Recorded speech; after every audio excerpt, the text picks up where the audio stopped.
السلام علیکم، this is ODA foxtrot from defence outpost. تو آج ایک کافی سینسیٹیو ٹاپک کے بارے میں بات کرنے جا رہے ہیں۔ تو ہوا ایسے ہے کہ کچھ دنوں سے ہمارے پاس ایسی رپورٹس آ رہی ہیں کہ بارڈر کے قریب جو ورکنگ باؤنڈری یا LOC ہے اس کے قریب جو ایئر کرافٹ ایکٹیویٹی ہے وہ بہت زیادہ ہو گئی ہے۔ مطلب کہ جو وہاں کے لوکل ہیں، رہائشی بارڈر کے پاس ایریاز کے، ان کی طرف سے کچھ سائٹیشنز آ رہی ہیں کہ پاکستان کے اور انڈیا کے جو ایئر کرافٹس ہیں ان کی موومنٹ جو ہے وہ ریگولرلی بیسس کی نسبت جو ہے وہ زیادہ ہو گئی ہے۔ تو انہی تمام چیزوں کو ڈسکس کریں گے کہ اس طرح کیوں ہے اور اس کے نتائج جو ہیں وہ کیا ہو سکتے ہیں اور اس کا جو بیک گراؤنڈ ہے وہ کیا ہے۔ تو ویڈیو میں آگے بڑھنے سے پہلے اگر آپ لوگوں نے ابھی تک چینل کو سبسکرائب نہیں کیا تو please make sure to like this video and do subscribe to the channel. اب ایسا ہے کہ ہم سب کو پتہ ہے کہ پچھلے دنوں بنگلہ دیش کے اندر کیا ہوا، جو ان کی پرائم منسٹر کم ڈکٹیٹر تھیں وہ حسینہ واجد، ان کو ٹاپل کر دیا گیا ہے، ان کا تختہ پلٹ ہو گیا ہے۔ تو اس کے بعد جو ہے انڈیا کی جو سچویشن یہ ہے کہ انڈیا ڈپلومیٹکلی اس جگہ پر جو ہے وہ بری طرح سے ہارا ہے۔ یہ ایک فیکٹ ہے، آپ کو لگے گا کہ میں پاکستانی ہونے کی وجہ سے اس کو بیان کر رہا ہوں، لیکن سچ میں ہی ایسا ہوا ہے۔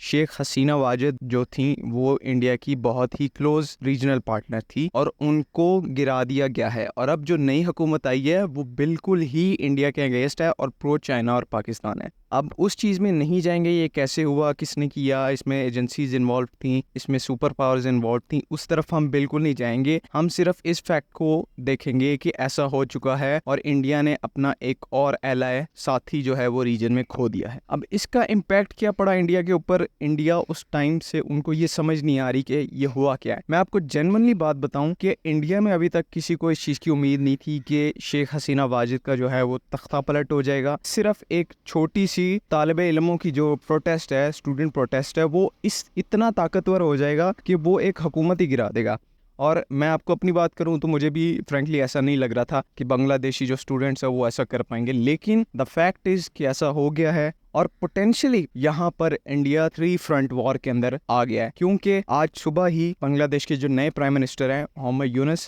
انہوں نے کہا ہے کہ اگر انڈیا نے دوبارہ بنگلہ دیش کو ڈی اسٹیبلائز کرنے کی کوشش کی یا انٹرفیئرنس کی کوشش کی تو اس کا انجام اچھا نہیں ہوگا۔ تو یہ سیدھی جو ہے وہ پرووکیشن ہے۔ تو ہم سیفلی اس چیز کو ازیوم کر سکتے ہیں کہ پہلے انڈیا جو ہے وہ پاکستان اور چائنا کے ساتھ اس کے حالات خراب تھے، اب جو ہے وہ بنگلہ دیش کے بھی اس کے ساتھ خراب ہوں گے حالات، جو کہ دیکھنے میں لگ رہا ہے۔ تو اس وجہ سے میں کہہ رہا ہوں کہ کہیں نہ کہیں انڈیا جو اپنے آپ کو وہ 3 فرنٹ وار کے اندر لے آیا ہے۔ اب ظاہر ہے اتنا بڑا ملک ہو کے جب آپ کے ساتھ ایسا ہو، سسٹمیٹکلی آپ چیزوں کو کنٹرول نہ کر پائیں، تو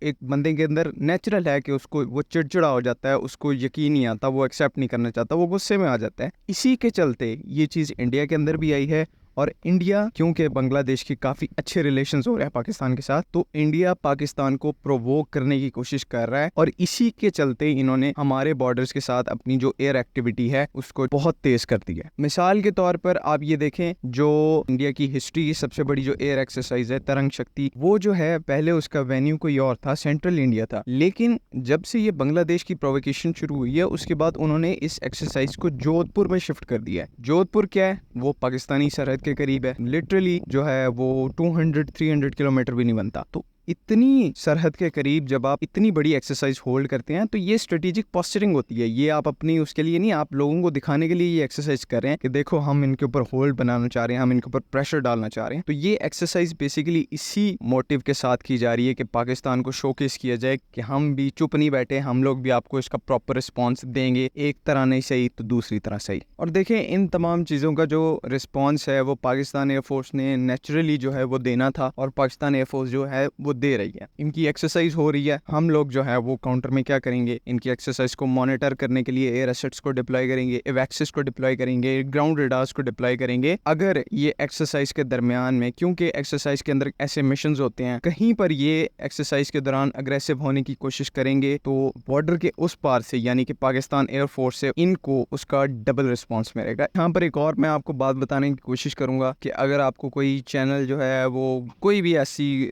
جو چیز بتانے کی کوشش کرتا ہے کہ پاکستان نے آج جو ہے F-16 اسکریمبل کر دیے، JF-17 اسکریمبل کر دیے، تو اس کے اوپر بالکل یہ چیزیں جھوٹ ہوتی ہیں، کسی کو کچھ نہیں پتا ہوتا پاکستان ایئر فورس کا جو SOP ہے، اسٹینڈرڈ آپریٹنگ پروسیجر ہے، وہ کیا ہے۔ اب اس ویڈیو میں آپ کو لگے گا کہ میں نے جو ہے وہ اسٹریٹجک اور ڈپلومیٹک چیزوں کو زیادہ بیان کیا ہے، ویپنس کی طرف میں تھوڑا گیا ہوں، حالانکہ میں جو تھمبنیل لگاؤں گا وہ ویپنس کو ہائی لائٹ کروں گا، پاکستان ایئر فورس کو ہائی لائٹ کروں گا۔ تو دیکھیں آپ لوگ یار، ہماری جو ہے وہ کنٹینٹ کریٹرز کی جو ہے نا وہ مجبوری ہوتی ہے، ہمیں تھمبنیل ایسا بنانا پڑتا ہے کہ نہ چاہتے ہوئے بھی لوگ ویڈیو کھول کے کنٹینٹ کو دیکھیں. کنٹینٹ ان کو پہلی شکل میں جو ہے وہ پسند نہیں آتا، لیکن یہ چیز آپ کے لیے سمجھنی ضروری ہے. اگر آپ چاہتے ہیں کہ آپ ڈائریکٹ ویپنز کی ڈیٹیل لیں تو ایسا بھی ممکن نہیں ہے، اور نہ ہی یہ چیز انڈرسٹینڈیبل ہے. آپ کو پہلے اسٹریٹجک اور ڈپلومیٹک ریلیشنز کو سمجھنا پڑے گا، اور تب ہی جا کے آپ ویپنز اور ملٹری کے سارے میٹرکس کو سمجھ پائیں گے. تو اس وجہ سے میں جو ہے معذرت اس چیز کے لیے کہ کلک بیٹ ٹائپ کا تھمبنیل بنا رہا ہوں، لیکن یہ چیز جو ہے یہ امپورٹنٹ ہے تاکہ آپ لوگ جو ہے وہ اس ویڈیو پر کلک کریں